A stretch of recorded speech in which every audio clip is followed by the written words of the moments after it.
Water, the second most vital element needed for life. So the number one vital element needed for life is oxygen. And that's not a surprise, is it?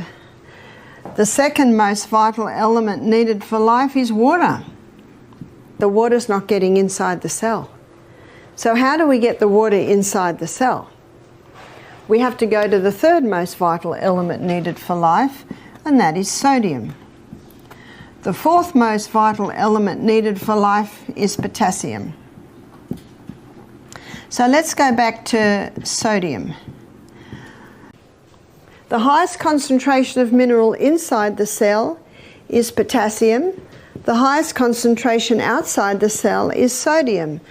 And in this bilayered membrane that is around every cell, there are sodium-potassium pumps. And these sodium-potassium pumps are ever going like this, maintaining the balance between potassium and sodium.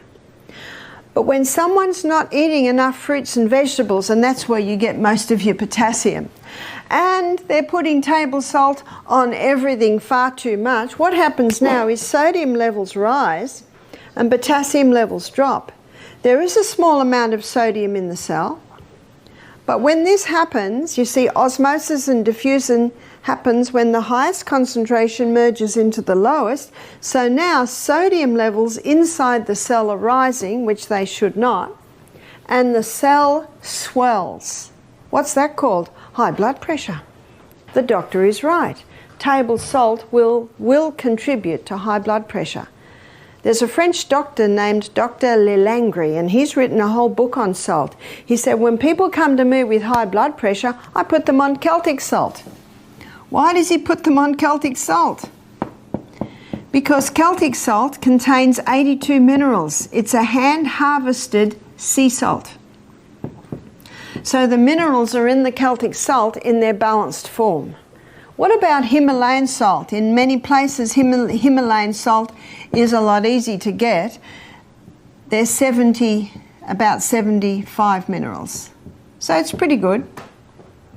But I prefer the Celtic salt. And one reason is that the Celtic salt has 3 magnesiums. It contains magnesium chloride and magnesium bromide